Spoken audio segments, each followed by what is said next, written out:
Women's గురించి పిల్లలు పుట్టకపోవడానికి కారణాలు ఇవన్నీ మాట్లాడాం. సో చాలా రోజులు బట్టి చాలామంది ఆలోచించేదంటే ఇప్పుడు ఇంకా తగ్గింది. మేనరిక మ్యారేజెస్ వల్ల వచ్చే ప్రాబ్లమ్స్, ఈ పిల్లలు పుట్టకపోవడం ఉండడం గానీ, ఇలాంటి పిల్లలు డిసీజెస్‌తో పుట్టడం గానీ, ఇలాంటివేమన్నా అంటే అది అపోహ అంటారా? నిజంగా ఛాన్సెస్ ఉన్నాయా మేనరికం చేసుకోవడం? ఖచ్చితంగా. ఇప్పుడు మేనరికం పెళ్ళిళ్ళనేవి మన లైఫ్ స్టైల్‌లో ఇప్పుడున్న మన రీజన్‌లో చాలా కామన్. హ్మ్. అండ్ సంబంధాలు ఫ్యామిలీలో చేసుకుంటారు. ఆస్తులవి పోవద్దు. రిలేషన్‌షిప్స్ క్లోజ్‌గా ఉండాలి. తెలిసిన అబ్బాయి, తెలిసిన అమ్మాయి అయితే బెటర్ అని చెప్పి చేసుకుంటూ ఉంటారు. దానివల్ల వచ్చే పాజిటివ్స్ ఉంటాయి. నెగెటివ్స్ కూడా ఉంటాయి. నెగెటివ్స్‌లో ఏంటిదంటే, ఆ ఫ్యామిలీలో ఏదైనా హెల్త్ ప్రాబ్లమ్స్ ఉన్నట్టయితే నెక్స్ట్ జనరేషన్‌కి వచ్చే ఛాన్సెస్ పెరుగుతాయి. ఎందుకంటే అమ్మాయి క్యారియర్ ఉండొచ్చు. హ్మ్. అబ్బాయి క్యారియర్ ఉండొచ్చు. హ్మ్. వాళ్ళిద్దరికీ అసలు ఆ ప్రాబ్లమే ఉండదు. ఎందుకంటే వాళ్ళు ఓన్లీ క్యారియర్స్. కానీ ఇద్దరు క్యారియర్స్‌కి పుట్టబోయే బేబీకి ఆ ప్రాబ్లమ్ వచ్చే ఛాన్స్ 50%. ఓహ్!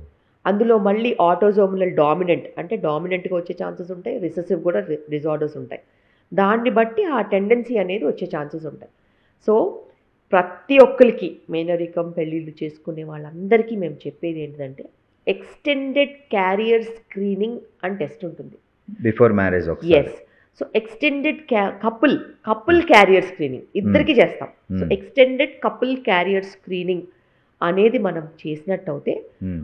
ఒక లిస్ట్ ఆఫ్ జెనెటిక్ ప్రాబ్లమ్స్ ఉంటాయి. కొన్ని రీజన్‌కి, కొన్ని స్టేట్‌కి, కొన్ని ఆహ్, ఆ రీజన్‌కి తగ్గట్టు కొన్ని ప్రాబ్లమ్స్‌ని వాళ్ళు క్యారియర్సా కాదా అని డయాగ్నోస్ చేస్తారు. ఓకే. అలా డయాగ్నోస్ చేసినప్పుడు ఫ్యామిలీ హిస్టరీ ఏదన్నా ఉంటే వాళ్ళకి మనం చెప్పాలి.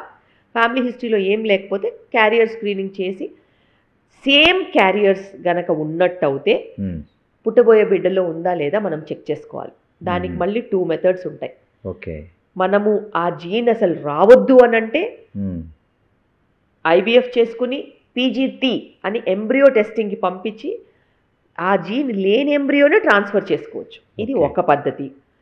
లేదు ప్రెగ్నెన్సీ వచ్చేసింది అని అనుకుంటే ఆ ప్రెగ్నెన్సీలో ఆ జీన్ ప్రాబ్లమ్ ఉందా లేదా అని ఉమ్మనీరు టెస్ట్ అన్నా లేకపోతే ప్లాసెంటాది చిన్న బయాప్సీ టెస్ట్ అన్నా చేస్తే ప్లాసెంటల్ బయాప్సీ 12 వీక్స్‌కి లేకపోతే 16, 17 వీక్స్‌కి ఉమ్మనీరు టెస్ట్ కనుక పంపించినట్టయితే బేబీ డీఎన్ఏది మనం టెస్ట్ చేసుకుని దాంట్లో ప్రాబ్లమ్ ఉందా లేదా కనుక్కొని ప్రెగ్నెన్సీ ఉంచుకోవాలా లేదా డిసైడ్ చేసుకోవచ్చు. అచ్చా! పుట్టిన తర్వాత వాళ్ళు ప్రాబ్లమ్ ఫేస్ చేయకుండా ముందే జాగ్రత్త పడితే కరెక్ట్. సో వాళ్ళ లైఫ్ బావుంటుంది. ఎప్పుడైనా ప్రివెన్షనే చాలా ఇంపార్టెంట్. ప్రివెంటివ్ స్ట్రాటజీస్ చాలా పవర్‌ఫుల్. హ్మ్.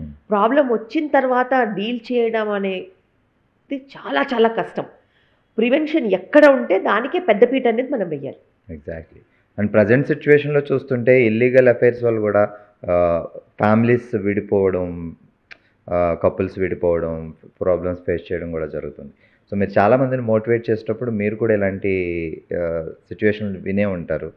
సో అలాంటి కపుల్స్‌కి అనవసరమైన ఇల్లీగల్ రిలేషన్స్ వల్ల లైఫ్ స్పాయిల్ చేసుకునే వాళ్ళకి సో చెప్పే మాట ఏంటి? సో, ఇప్పుడు ఏంటంటే సమాజంలో మనము చాలా కామన్‌గా ఏం చూస్తున్నామంటే వుమెన్, మెన్ ఈక్వాలిటీ కోసం చూస్తున్నారు. హ్మ్.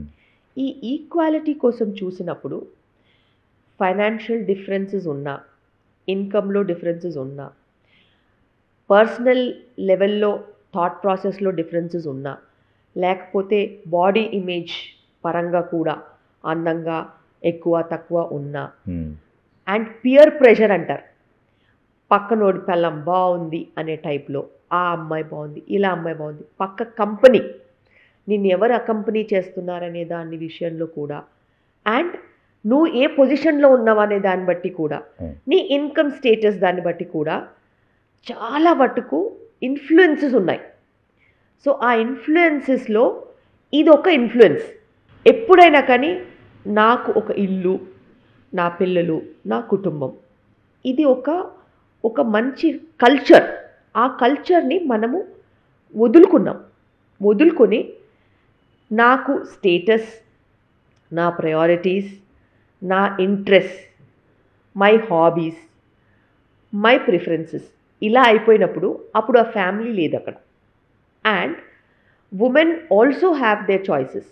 సో, ఈ చాయిసెస్కి వచ్చేసరికి, ఈ ఫైనాన్షియల్ ఫ్రీడమ్ వచ్చేసరికి, ఈ టైం అనేది అదర్ దెన్ ఫ్యామిలీకి మనము ఇచ్చే సమయంలో we get expose to so many other people. ఆ అదర్ పీపుల్ ఎక్స్పోజ్ అయినప్పుడు వచ్చే ఇన్ఫాక్చుయేషన్స్తోని, ఇంటరాక్షన్స్తోని అది అలా అలా అలా ముదిరి సో ఇట్లాంటి ప్రాబ్లమ్స్కి లీడ్ అవుతుంది. ఫ్యామిలీ కల్చర్కి అనుగుణంగా బిహేవ్ చేసేవాళ్ళు అసలు ఇంతకు ముందు కాలంలో ఆఫీస్ తర్వాత ఇల్లు, అంతే. ఎక్కడికైనా వెళ్ళాలంటే అంత ఫ్యామిలీ కదిలి వెళ్తుంది, పిల్లలతో సహా వెళ్తాం. ఎవరన్నా ఫంక్షన్కి పిలిచినా, ఎవరన్నా ఎక్కడికైనా వెళ్ళాలన్నా కూడా అందరు కలిసి వెళ్తాం. ఒకవేళ మెన్ అయినా కూర్చొని మాట్లాడాలనుకుంటే ఓ టీ కొట్టు దగ్గర కూర్చొని మాట్లాడుకుంటారు తప్పితే అదర్ అవిగేషన్స్ ఉండేవి కాదు.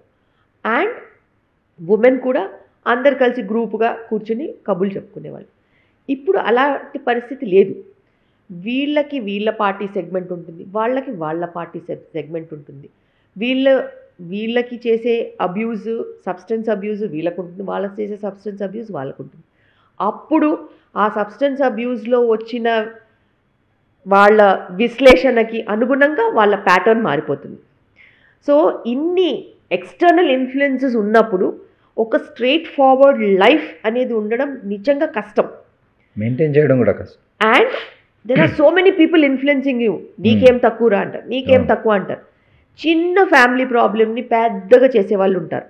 అండ్ ఫైనాన్షియల్ ట్రబుల్లో కొట్టుకుపోయిన వాళ్ళు ఆ వల్నరబిలిటీ కోసం ఏమాత్రం ఎవరన్నా గౌరవం ఇచ్చినా కానీ వాళ్ళకి లొంగిపోతారు. సో ఎక్కడ ఆనందం ఉంటుందో అక్కడే వాళ్ళు మేనిఫెస్ట్ అవుతారు అండ్ అదే నిజం అనుకుంటారు. But that is not reality. Reality is family culture. Reality is you, your family, your children, your unit. ఈ యూనిట్కి అనుగుణంగా ఉన్నవాళ్ళు పర్మనెంట్ సంతోషం చూస్తారు. So their happiness is permanent, their happiness is sustainable, their happiness is real, and their happiness reflects for society health.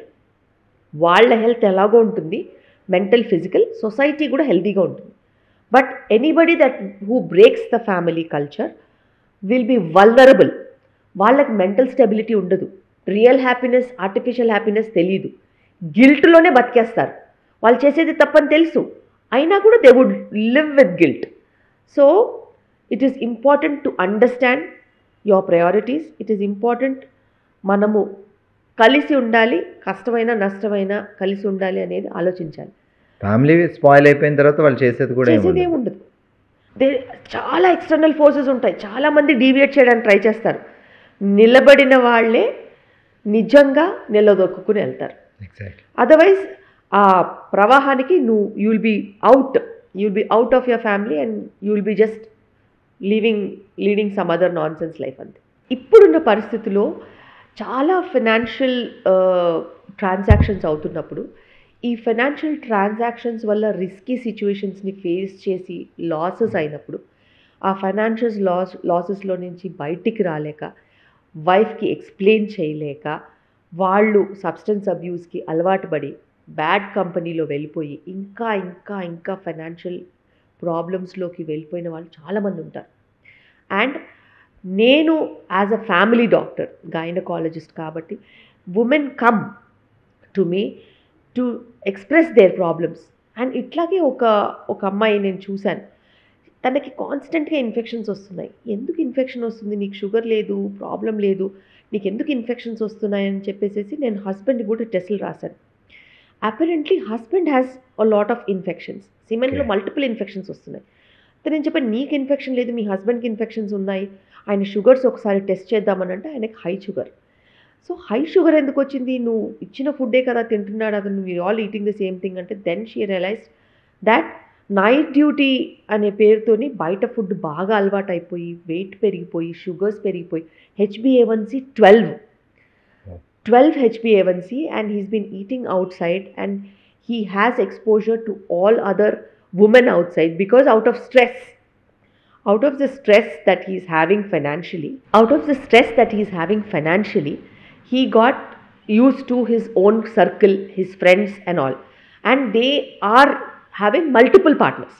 Now multiple partners, diabetes, infection, obesity, everything is reflecting on this lady. She is just coming and taking treatment. I don't know. Let's stop your treatment and figure out where things are going wrong. And then, in fact, when she went along and spoke to him and మంచి కూర్చొని మాట్లాడి ఆలోచించి విశ్లేషిస్తే ఇది problem. But అది తెలుసుకోవడానికి తనకి 1.5 years పట్టింది. So సంవత్సరంన్నర నుంచి తను అనుభవించిన నరకం, అండ్ వాళ్ళ హస్బెండ్ కూడా అలాగే, తను కూడా నరకమే. But annoyingly he thought he's venting out his problem. But it is not venting out his problem. He's inviting more troubles, inviting obesity, inviting sexually transmitted diseases, inviting overweight, diabetes, and just giving it to the family. And ఈమె sick అయినప్పుడల్లా 10 days, 15 days of sickness, she's not able to take care of the children. So children health కూడా damage అవుతుంది. డెఫినెట్గా. So ఇలా ఒక కుటుంబాన్ని అస్తవ్యస్తం చేసి డ్యామేజ్ ఇస్ ఇర్రిపేరబుల్. అతని తొందరపాటుతనం వల్ల. అండ్ ఇది ఎందుకు చేసావంటే I want to be something in life. So అది risky behaviour at the cost of 2 years of his life, at the cost of his wife's life, at the cost of his children's life. So తను సాధించింది ఏం లేదు, మళ్ళీ వీళ్ళకి వచ్చిన లాభం ఏం లేదు. అండ్ కంప్లీట్గా ఈజ్ బికమ్ డయాబెటిక్, 110 kgsకి వెళ్ళిపోయాడు. So anybody and everybody who exploit these kind of men for money, and they fall in to the trap again and again. And incidents of sexually transmitted diseases also very high, చాలా పెరిగిపోతుంది.